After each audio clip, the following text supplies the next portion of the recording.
Oi, gente, mais um podcast da Fran Franceschi no ar. E hoje o meu convidado é uma pessoa, assim, maravilhosa, brilhante, porque ele é professor, empresário. Ele desenvolveu uma pesquisa voltada à felicidade, para medir felicidade no trabalho, além de autor de 3 livros. E é um cara, assim, super culto, calmo. É o Guilherme Klaus, maravilhoso. Tudo bem, Gui? Tudo bem, Fran. Eu vou te chamar de Gui, tá bom? Já sou super íntima, já, Gui. Pode chamar assim. Gui, muito obrigada pela sua participação aqui com a gente. E eu quero iniciar minha primeira pergunta com você para saber, assim, como você chegou no nome do livro Toda Segunda-feira Pode Ser um Réveillon? Então, o nome ele veio pelo seguinte. O livro ele é originado de crônicas que eu escrevia toda segunda-feira. E essas crônicas elas foram escritas na segunda com o seguinte intuito. Eu percebia que aos domingos, as pessoas, por volta ali das 6 da tarde, 7 da noite, começavam a ter ali uma pequena depressão. Porque era a chegada da semana útil, e é o fim do final de semana. E aí dava aquele peso, aquela preguiça, e aí a pessoa fazia a virada do domingo para a segunda se sentindo mal, né? Se arrastando, não querendo começar essa nova jornada. E eu entendi que existia uma outra virada na vida, que é a virada do Ano Novo, o Réveillon, que também é uma transição de dias, mas que as pessoas fazem contagem regressiva, elas estouram champanhe, elas fazem promessas. Então eu entendi que na virada de cada semana haveria a possibilidade de fazer essa revisão da própria vida, mas principalmente de estabelecer uma energia mais positiva e mais esperançosa em relação ao que vem pela frente. Então foi por isso que eu cheguei a esse título do livro que sugere que toda segunda é um pequeno Réveillon, e as crônicas que eu escrevi eram incentivos para as pessoas olharem para a segunda-feira e para o início de semana com essa energia. Que máximo. Que máximo. E faz todo sentido. Eu me sinto assim, na virada de domingo para segunda. Você é uma pessoa feliz na segunda, então? Eu sou. Você viu que a minha energia é contagiante, né? Pois é, eu tava até perguntando em off aqui qual que era o segredo dessa potência toda. Não, gente, o Guilherme, ele é uma pessoa muito tranquila. E ele me perguntou se eu era, assim, sempre alto astral, com a energia no máximo. Eu sou, Gui. Eu sou uma pessoa bem agitada e emocionalmente também muito feliz. Que bom. Isso é bom? Na sua visão, isso é bom? Eu acho. Você gosta? Eu gosto. Então tá valendo. Tá maravilha. Minha próxima pergunta para você. Você acredita, já que você desenvolveu esse trabalho maravilhoso sobre felicidade, inclusive é a terceira vez que a gente traz alguém aqui para falar sobre esse tema, e quanto mais a gente falar, melhor ainda, né? Sim. Você acredita que a felicidade é algo simples? Depende. Eu acho que ela é simples no sentido de que ela não é fruto ou consequência de uma grande realização, ela não é uma grande coisa na vida. Então, nesse sentido, ela é simples, mas ela é complexa no sentido de que ela exige muito trabalho. Eu entendo que a felicidade ela precisa ser cultivada. Ela não é uma consequência, ela não é um estado natural. No meu entendimento, a felicidade ela é uma intenção seguida de ações. E ações pequenas, porém diversas. Então, ela é simples por não ser grandiosa, mas ela é complicada por ela ser trabalhosa. Então, é assim que eu enxergo assim, a felicidade. E a felicidade depende do quê, você acredita? Depende de muita coisa, né? Mas um ponto específico, assim, de eu ter família, eu ter uma vida financeira confortável. Você acredita que hoje as pessoas que buscam o seu trabalho, elas procuram essa felicidade como elas querem desenvolver? Então, eu vejo que hoje, isso é um palpite meu. A maior parte das pessoas entende que a felicidade ela mora no sonho. Então, a pessoa ela tem um sonho para a vida dela, sei lá, comprar uma casa, ter uma família, conhecer o mundo, ocupar um cargo importante, e ela entende que a felicidade ela vai existir a partir da realização desse sonho. E eu acho esse modelo extremamente perigoso. Sim. Porque ele é um modelo que coloca primeiro a felicidade no futuro e depois condiciona a felicidade a algo que pode não acontecer. Então, eu particularmente vejo a felicidade de outra maneira. E aí, quando a gente vai para a pesquisa sobre felicidade, existem muitas interpretações. A felicidade não tem uma definição só. Ela tem correntes de pensamento e cabe a cada pessoa entender com qual corrente ela se identifica e procurar aplicar isso à sua vida. No meu entendimento, eu vejo que a felicidade ela tem 2 pontos de apoio. O primeiro e mais importante, em relação à atribuição de um significado muito grande para as coisas, para a vida como um todo. Então, é a atribuição de sentido, propósito. A gente entender por que a gente vive e esse porquê ele se torna tão forte que ele consegue fazer a gente passar por momentos alegres, mas também passar por momentos difíceis que são inerentes à vida. E aí tem uma outra coisa que eu acho que pode ser somada a esse porquê, que é a manutenção do bem-estar. Que aí são pequenas atividades, desde prática de exercício físico, o cuidado com a alimentação, a preocupação em ter contatos de valor com pessoas que você gosta, e aí mais uma porção de coisas. Então, acho que essas duas coisas somadas, pelo menos no meu entendimento, elas vão levar uma pessoa a um sentimento de felicidade. Nossa, quando você vai falando, vai despertando a gente a pensar, realmente, isso faz parte disso, daquilo. É um conjunto de coisas. Mas, na sua visão, esse conjunto de todos atrelado à felicidade, o que seria o guarda-chuva, assim, para você realmente se manter, vamos dizer assim, se manter ativo para poder realmente cumprir todas essas outras coisinhas? Eu acredito que cada pessoa deve fazer o seu guarda-chuva. Pensar assim, quais são as áreas da vida que ela entende que são importantes e procurar dedicar tempo e ação para cuidar dessas áreas. Mas existem modelos, e um que eu gosto bastante de utilizar nas minhas falas é um modelo chamado SPIRE, que é uma sigla. Ela vem do Robbins Institute, que é uma instituição que procura trabalhar a felicidade a partir da psicologia positiva. E esse modelo SPIRE ele é formado por 5 pilares. O S vem de espiritualidade, que é em inglês, né? Então, o S vem de espiritualidade, que tem a ver com o entendimento de que tua vida tem um sentido maior. Que você pode encontrar isso, por exemplo, numa religião, quando você passa a acreditar em Deus, por exemplo, e você entende que você, se tiver uma boa vida, você vai evoluir, vai para o céu, vai reencarnar, enfim, cada pessoa tem sua crença. Mas você pode encontrar espiritualidade também num trabalho voluntário, você pode encontrar espiritualidade no contato com a natureza. Então, esse S seria o primeiro pilar. O segundo pilar, ele vem da letra P, que é de físico, bem-estar físico, que é o cuidado com o próprio corpo. Então, aqui entra principalmente exercício, alimentação e sono. É a tríade do cuidado com o corpo, para você ter a tua máquina funcionando bem diariamente e assim você se sentir melhor. O I, que é a terceira letra, vem de intelectual, que tem a ver com o sentimento de desenvolvimento da pessoa enquanto indivíduo. Então, ela está aprendendo coisas novas, ela está crescendo, ela sente-se uma pessoa em evolução. Então, esse seria o I de intelectual. O R vem de relacionamentos. Então, tem a ver com a qualidade das relações que eu tenho. Se eu estou fazendo parte de um grupo de pessoas que eu valorizo, se eu me dou bem com a minha família, se eu consigo amar e ser amado. Então, esse é o R de relacionamentos. E o E vem de bem-estar emocional, que tem a ver primeiro com eu conhecer as minhas emoções e depois de eu conhecê-las, eu saber lidar com elas da melhor forma. Então, segundo o Robbins Institute, os 5 pilares da felicidade são esses, e aí a felicidade acontece como? Quando a pessoa procura desempenhar ações em que ela cuide de cada um deles, né? Então, é uma intenção de desenvolver esses aspectos. É como se você fosse pensar assim, eu quero correr uma maratona, o que você tem que fazer? Você vai ter que fazer exercício físico, correr, musculação, uma dieta, diminuir o álcool, melhorar o sono. Então, é um estilo de vida que vai conduzindo essa performance. Na felicidade não é diferente. E ele dá as pistas com esses pilares, né? Quais são as áreas que eu preciso cuidar para eu conseguir aumentar a minha felicidade. E isso não é uma suposição, né? A psicologia positiva ela trabalha com testagem. Então, ela vai fazer isso a partir ou de questionários ou de mapeamento cerebral. E ela consegue comprovar que pessoas que mantêm hábitos positivos nesses pilares, elas se sentem mais felizes. Show de bola.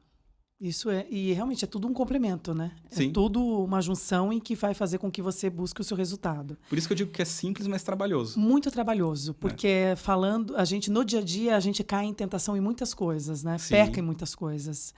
E, Guilherme, como que despertou esse interesse em você em trabalhar com esse assunto felicidade? E aí eu queria um gancho para você responder também a sua formação daqui 2 anos em terapeuta. Tá? Então vamos lá. Como aconteceu isso? As pessoas, às vezes, me chamam de especialista em felicidade, que eu discordo. É assim que eu te conheci também. E outra coisa é que as pessoas também acreditam que eu sou uma pessoa muito feliz. No sentido de que eu sou uma pessoa radiante, que estou sempre alegre. E eu sou um pessimista. Eu sou uma pessoa melancólica, pessimista, meio ranzinza. Então, não combina muito comigo esse título da felicidade, pelo menos naquele caráter clichê que a gente tem da felicidade. E por ser assim, eu procurei já desde muito tempo entender maneiras de ter uma visão mais positiva em relação à vida. Então, eu fui um adolescente bastante melancólico, eu tenho depressão, e isso já me provocou bastante sofrimento. E eu comecei a pesquisar, através primeiro da filosofia, maneiras de viver melhor. Porque eu não queria mais lidar com esse pessimismo tão grande, eu não queria lidar com a dor da depressão, eu queria ter uma vida melhor. Então, eu fui procurar maneiras de reduzir o meu próprio sofrimento e aumentar a minha vontade de viver e a minha felicidade. E eu comecei a fazer isso por mim. Mas aí, quando eu comecei a estudar, eu comecei a transformar isso não só em coisas para mim, mas em coisas que começaram a fazer sentido para outras pessoas. Então, eu tive por alguns anos aqui em Curitiba a Grande Escola, que era uma instituição de educação livre que tinha cursos focados nesses assuntos. Eu comecei a olhar para o ambiente de trabalho como ambiente de adoecimento muito forte. A gente tem crises de ansiedade, de burnout, de estresse no mundo corporativo. Então, eu comecei a olhar para o trabalho como fonte de sofrimento e pensar em maneira de tornar ele um lugar de propulsão humana e não de adoecimento humano. Comecei a escrever e aí, com isso, eu comecei a ter uma relação com o público. Mas eu entendi que tudo isso que eu faço até agora, eu consigo ter um impacto sim, mas ele ainda é pequeno. E eu fiquei pensando como que eu poderia ter um impacto maior no sentido de apoiar uma pessoa na sua busca pelo livramento, né, ou pela diminuição do sofrimento e pelo aumento da felicidade. E eu entendi que esse lugar era através da psicoterapia. Então, eu decidi cursar psicologia para tirar meu CRP.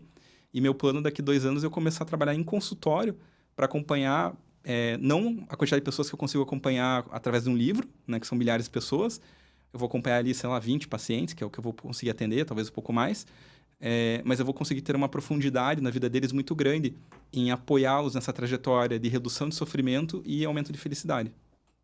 E você, nesse desenvolvimento todo, chegou a criar até um chá da felicidade. Sim. Isso era feito nas empresas.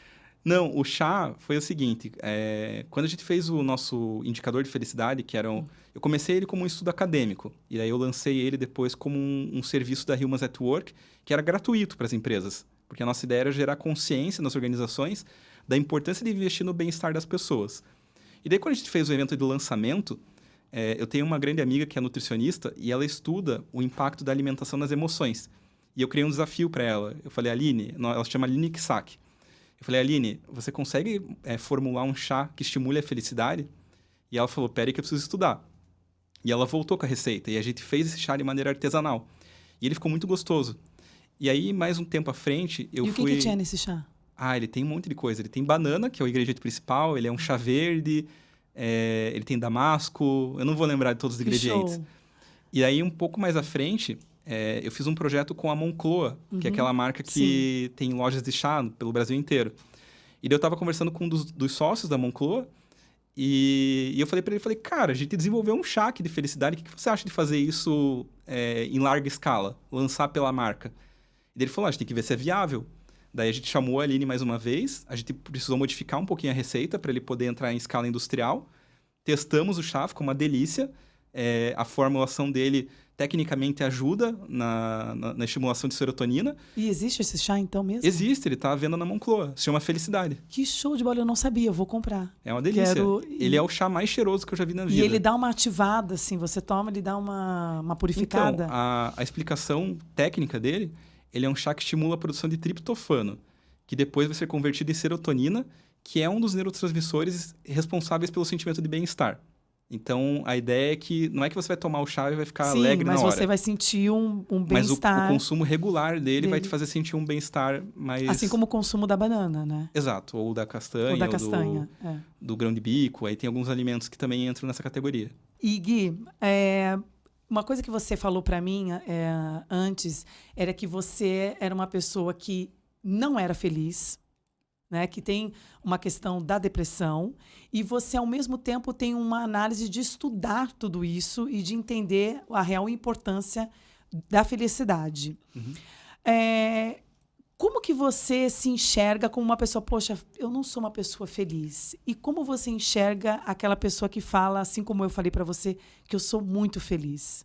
Você acha que tem uma verdade nisso tudo, ou deve ter alguma coisa oculta, já que você é uma pessoa tão inteligente, Porque talvez a gente não se conheça tão bem, né? Eu não tenho esse estudo, esse conhecimento todo que você tem, mas hoje, no meu raso entendimento, na vida em que eu vivo, eu me sinto uma mulher muito feliz. Qual que é a sua visão sobre isso? É uma visão de inveja. Não! Mas é sério, Não é. eu admiro profundamente as pessoas que têm essa felicidade natural. Não, mas calma, eu quero só fazer a pergunta porque não ficou uma coisa muito bacana, assim, não ficou clara. Não é uma questão assim, Jess, você acredita que de fato exista alguém que tenha certeza que ela é feliz? Eu acredito piamente e admiro profundamente essas pessoas. O meu avô era assim. O meu avô, para você ter uma noção, eu tive um amigo que trabalhava numa agência de publicidade de São Paulo e ele atendia a Kibon na época. E era uma época que a Kibon estava com um conceito de publicidade relacionado à felicidade. E aí, esse meu amigo, ele veio para Curitiba, ele conheceu o meu avô e ele queria fazer um documentário sobre o meu avô para passar nos canais da Kibon. Porque meu avô era uma pessoa extremamente alegre, extremamente. Ele não tinha mau tempo Ele com era sagitariano. Eu não sei qual que é. Ele nasceu em julho, agora qual era o signo, eu não sei. É porque geralmente o Sagitário é só pessoas divertidas. Então, e meu avô era muito alegre, estava sempre de bem com a vida, uma pessoa acolhedora, que desfrutava o mínimo prazer das coisas, sabe? Então, você levava um docinho para ele, parecia que você tinha levado uma coisa do outro mundo, assim. Eu sou assim. E eu acho isso tão lindo quando a pessoa tem isso genuíno, mas eu não tenho. E, inclusive, a psicologia positiva explica isso. Porque parte da felicidade é genética. Então, existem pessoas que já nascem mais predispostas a experimentar a felicidade e pessoas que nascem menos predispostas. Infelizmente, eu estou entre os desfavorecidos. E talvez você esteja entre as favorecidas, uma pessoa que naturalmente é feliz. Gui, eu sou uma pessoa que se você me der uma caneta, eu já vou ficar constrangida, vou achar aquilo, meu Deus, ele lembrou de mim, mais uma caneta. E tem vezes, eu não consigo também receber muito elogios, eu fico tímida, eu fico assim, nossa, imagina. Sabe aquela pessoa que elogia a roupa e fala, não, imagina, foi tanto. É aquela coisa da simplicidade, porque eu não sou preparada para isso, para receber esses presentes assim. E por incrível que pareça, eu recebo muito presente. Que legal. Então, eu, por exemplo, eu casei, é uma coisa que me marcou muito, eu fiquei ainda mais uns 3 meses depois que eu casei recebendo presente. E as pessoas têm essa facilidade de conexão comigo. E quando elas me elogiam, eu sempre acho assim que é demais. Não, imagina, não precisa. E eu sou uma pessoa extremamente feliz. Uma pessoa assim... Lógico, eu tenho minhas bad vibes, né? Todo mundo tem. Meu Deus do céu. Mas é rápido, é passageiro. Sim. Não fica um dia inteiro. Eu não me permito a isso. E você acredita que essa coisa de você barrar... Pô, eu tô muito chato hoje, vou mudar um pouco a vibe aqui. Você não consegue fazer esses exercícios? Você acha que esses exercícios funcionam? Então, sim e não. Tá. Vou responder primeiro porque sim, depois porque não. Eu acho que sim, a gente tem uma habilidade, e eu acho que isso parte até da inteligência emocional, de saber dar o peso necessário que as coisas têm. Então, eu posso, por exemplo, me chatear com algo que aconteceu, mas eu posso olhar e pensar, mas caramba, isso é pequeno. Eu não vou deixar isso aqui estragar meu dia. Eu posso olhar para o lado positivo, eu posso retirar um aprendizado dessa experiência. Então, eu tendo um olhar mais otimista, mais carinhoso com a situação, eu posso, com isso, me sentir de maneira diferente. Então, eu acredito que funciona sim, mas eu coloquei o não também, porque eu só acho que a gente tem que ter um cuidado de não se blindar da dor quando ela é necessária. Sim. Por exemplo, tem situações e situações. Então, uma morte, por exemplo. Uma pessoa que perde uma pessoa querida, uma pessoa que perde o emprego. Eu estava conversando com um rapaz na semana passada, a esposa dele estava grávida, eles perderam o filho. E ele estava culpado que ele não estava conseguindo produzir no trabalho. E eu falei para ele, mas é claro, você não tem que produzir no trabalho. Esse tempo é o tempo da dor. É o tempo que você tem que se recolher. É o tempo que você tem que sentir. Isso é importante. Então, não adianta ele, diante dessa tragédia que é perder um filho, ele tentar achar o lado positivo e falar, não, vai ficar tudo bem. Não, ele tem que viver o luto. Ele tem que chorar. Ele tem que viver aquela situação que faz parte da jornada, até para ele consiga absorver e ter a verdadeira compreensão. Porque às vezes acontece muito que a pessoa não se permite o luto e essa dor não fecha. Então, por isso que eu digo assim, dá pra gente ter esse olhar, mas tem que tomar cuidado só pra gente não se cobrar em ser 100% do tempo alegre. Porque a vida não é 100% alegre. Né? A gente precisa também saber conviver com os fracassos, com as dificuldades que vão aparecer na trajetória. Eu consigo dividir a minha felicidade, assim, eu sou uma pessoa extremamente enérgica, né, em várias coisas, mas por mais que eu não acorde naquele dia bacana, né, porque eu não acordo também sorrindo, eu acho que eu sou uma pessoa mais centrada nessa questão toda, assim. Mas eu tenho o meu primordial, assim, é acordar e ser feliz. Ou seja, não é ficar assim igual uma... mas eu tenho, assim, um conhecimento assim que eu não tô legal, que aquilo não tá me deixando feliz, a minha energia tá lá embaixo, eu já mudo a vibe. Eu preciso buscar a felicidade para entrar no meu eixo. Isso é saudável. E até mais, assim, quando a gente agora está muito nesse digital, tem essa felicidade mascarada, né? Porque a gente não vive realmente num país das maravilhas, mas a gente busca encontrar ali onde está minha felicidade que eu perdi. Vou buscar. Porque a gente consegue fazer essa mudança. Você consegue também no dia a dia, você com toda essa sua sabedoria, busca a sua inteligência lá um pouquinho no pacotinho, lá na caixinha da felicidade? Na maior parte do tempo, sim. Eu sou uma pessoa que hoje sofre muito pouco. Então, mas eu sou uma pessoa que me empolga muito pouco também. Então, eu sou uma pessoa de um humor mais reto, assim. Mas sim, em geral, eu consigo lidar bem com as situações e me reconhecer quando eu estou me aproximando de alguma crise ou quando tem algo que me machucou. Então, por estudar isso e ter bastante tempo de terapia, etc., eu consigo fazer esse olhar e uma ressignificação do momento. Mas tem momentos que não é possível, né? Não é. Então, tem tempos e tempos. Eu tive recentemente uma experiência em término de relacionamento, que foi difícil. Eu perdi meu avô recentemente, ali foi difícil. Então, esses foram momentos que eu nem tentei fazer essa correção, porque eu entendi que eram momentos de viver mesmo aquilo. de viver aquele momento difícil. Então, eu uso essa habilidade, porém eu uso com moderação, assim, porque eu acho que a gente tem que respeitar os momentos de vida, sabe? Sim, sim. E respeitar o tempo que... E você acredita que tem todo mundo, cada um tem um tempo para as coisas. Mas você acredita que tem tempo que demora demais para ser curado? Por exemplo, um luto. Tem. Cura demais. Mas onde você, com até mesmo o estudo da terapia, acaba pegando aquelas emoções e falando, pô, eu estou um tempo demais nisso, eu já passei isso, vamos tentar virar um pouco a chave para não ficar vivendo sempre uma intensidade profunda daquela tristeza? Eu acho que o tempo, ele é relativo, mas ele pode ser mensurado no prejuízo que esse luto, ou seja o que for, começa a causar na tua vida. Perfeito isso. Porque é muito comum, né? A pessoa, por exemplo, passou por esse... Vou usar minha avó como referência. Minha avó perdeu meu avô e, assim, é crueldade exigir que ela esteja bem nesse momento. É muito difícil, ela perdeu um companheiro de 60 anos de vida. Então, a gente precisa acolher essa tristeza dela. Só que a gente tem que cuidar para que essa tristeza não se torne nociva à vida. Então, assim, ela chorar é normal. Ela querer ficar mais em casa é normal. Ela querer não comer, isso não é normal. Ela não querer fazer nenhuma atividade, isso não é normal. Ela não querer mais sair de casa para fazer nada, isso não é normal. Então, a gente tem que, como rede de apoio dela, ajudá-la a olhar que, sim, uma coisa é ser triste, outra coisa é se enfiar num buraco. Então, e isso a gente pode ver em outras nuances, né? A pessoa pode ver isso, por exemplo, quando ela está no trabalho e ela começa a performar mal por conta disso. Ou ela começa a ter problemas de relação. Então, eu vejo que, sim, a gente precisa viver o luto, mas há um limite que é quando esse luto ele começa a causar prejuízos na vida. Ele começa a derreter a nossa vida. Então, aí é o momento de agir.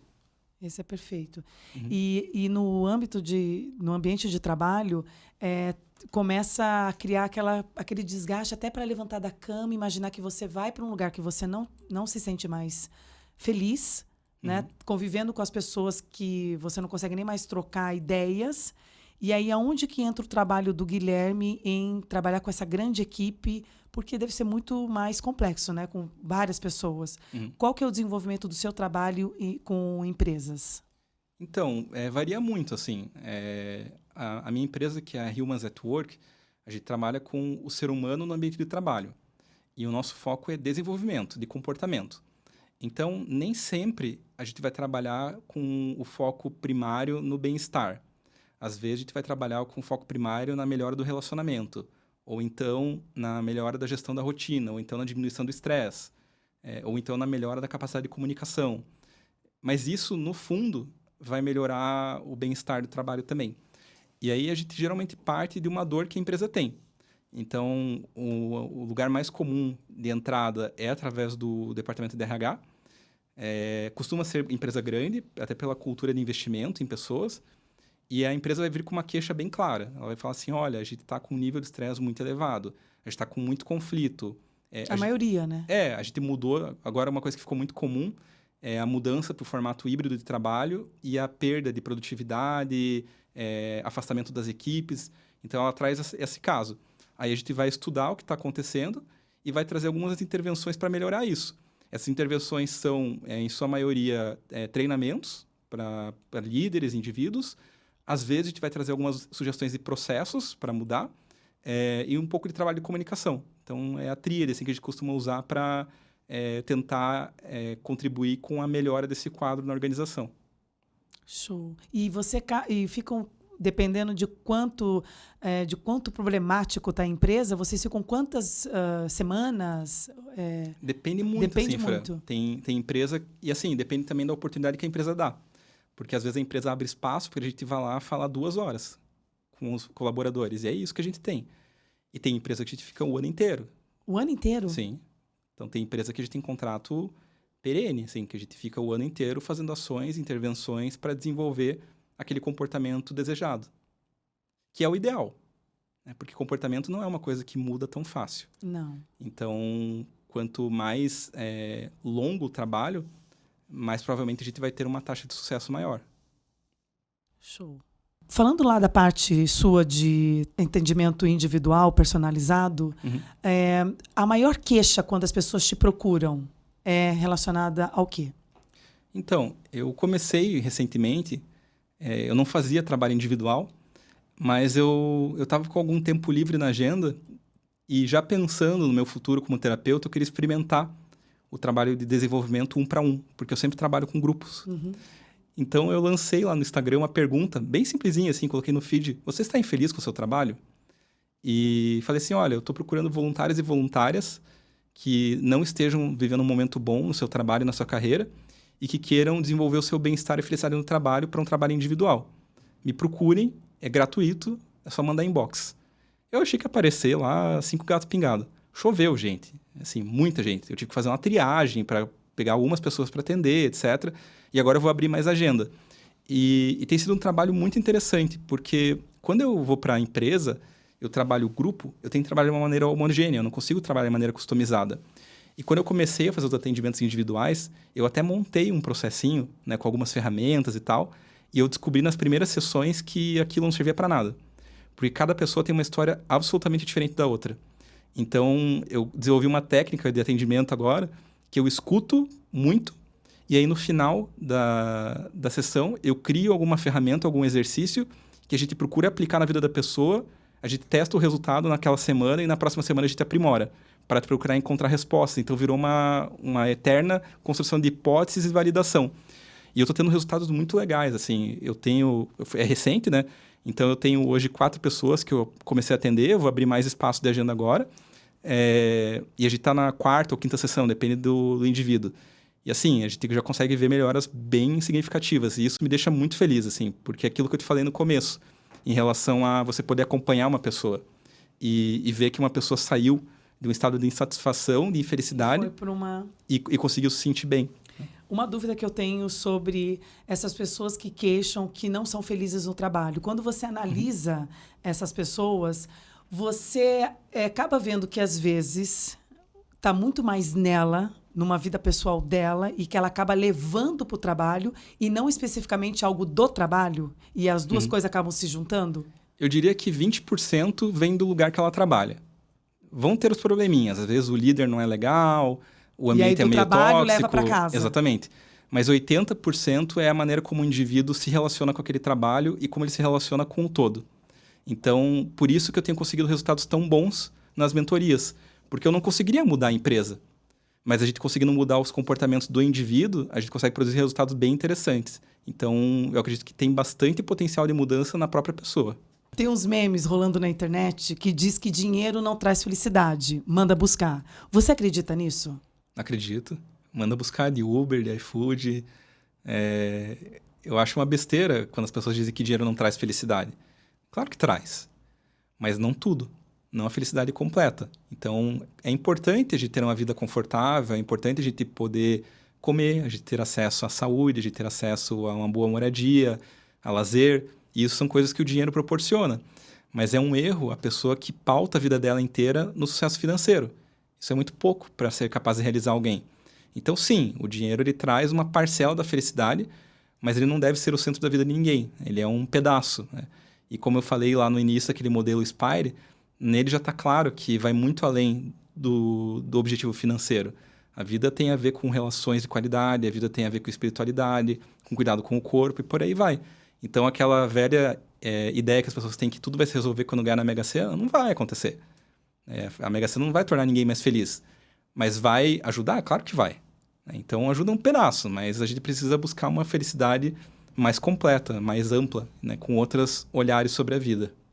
Essa pergunta não está aqui, que eu vou te fazer, mas indo nessa linha de internet, que está muito em alta agora, celebridades que se separaram. Mas tem muita gente que chegou a falar que foi um boom de separação, e muitas, até psicólogos, analisando todos esses divórcios e falando aquela questão de casar para fazer o outro feliz. Você casa para fazer o outro feliz, ou ambos têm que estar felizes e manter a vida com uma união, uma força. Ou você acaba sendo sempre o gancho do seu parceiro. Você acredita que você casa para fazer o outro feliz? Eu acho que querer fazer o outro feliz é uma prepotência muito grande. E uma responsabilidade que acho que ninguém deveria assumir para si.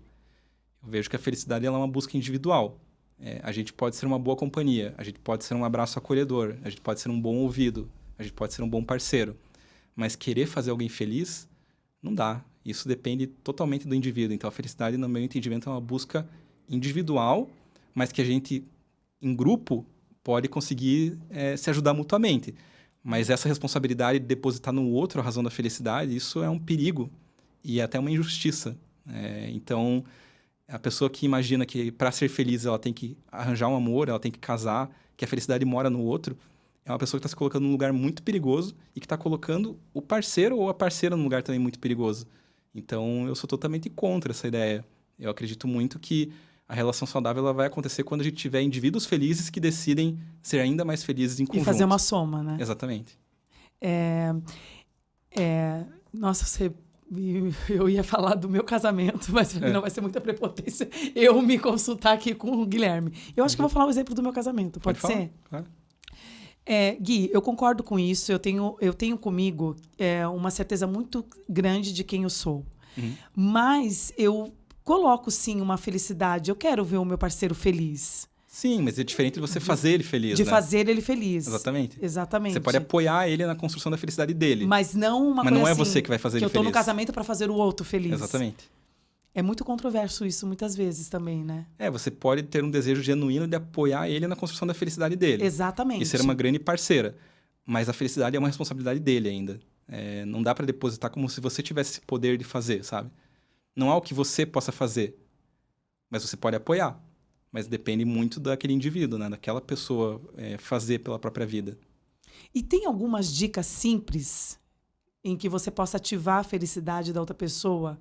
Você consegue dar umas dicas, assim, simples para as pessoas ter uma felicidade, assim, buscar uma felicidade, nem que seja, assim, rápida. Você olha a janela, abre a janela e veja como a natureza é linda. Sim. Os pássaros. Tem alguma coisa, assim, que você dá como dica? Na psicologia positiva, eles procuram muito hábitos que comprovadamente possam elevar o nível de felicidade. E esses hábitos, a maioria, são bem simples. Então, por exemplo, um hábito que é bastante utilizado em pesquisa é meditação. E não é aquela meditação do tipo subir na montanha e ficar meia hora em posição de lótus. É uma respiração profunda, intencional, que você faz ali em 1, 2 minutos de olhos fechados e com isso você já consegue ter uma melhora de estado emocional. Uma outra coisa que é bem comum são os chamados diários da gratidão, que é você fazer um diário no final do dia e você procurar um olhar positivo no teu dia, estabelecendo motivos pelos quais você tem gratidão naquele dia. Isso é uma técnica também super comum e super usada.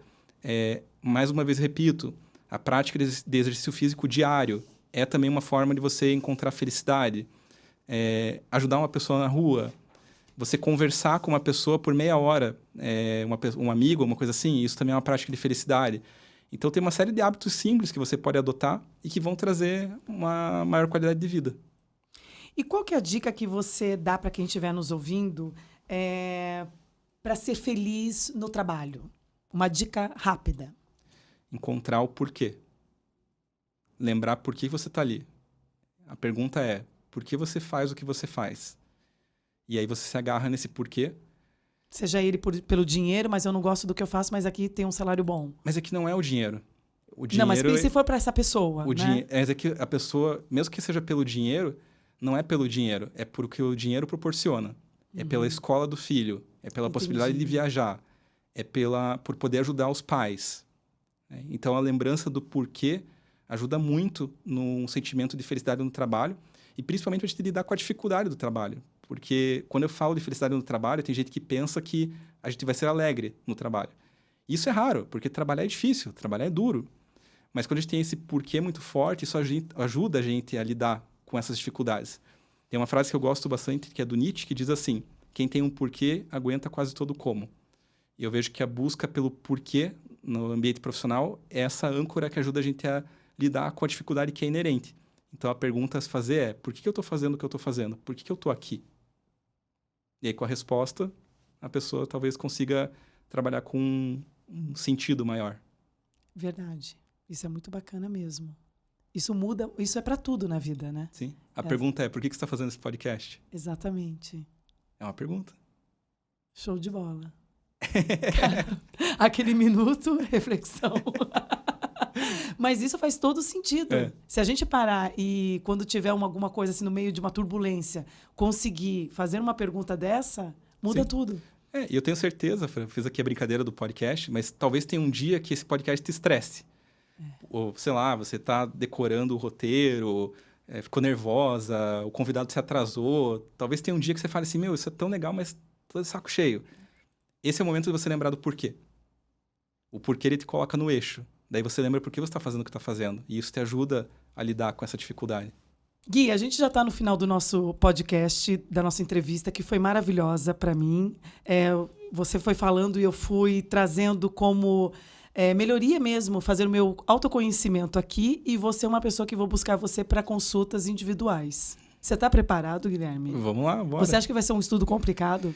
Acho que vai ser um estudo de caso. De caso, mas vai dar certo. E você pode depois mostrar isso. Eu tô ansioso para aprender de onde que vem tanta energia. Ele tá assustado aqui comigo, gente. Assustado não, admirado. Obrigada, amigo. Gui, entre tantas coisas que o Guilherme já viveu, já aconteceu na vida do Guilherme, qual que é a dica que você deixa para o nosso ouvinte? A dica é respirar e entender que absolutamente tudo na vida passa. Seja a dificuldade, seja a alegria, tudo é passageiro. Então, respira por 2 motivos. Primeiro, para se acalmar. E depois, para você lembrar de desfrutar da vida que vale muito. Então, essa é a dica. Show de bola.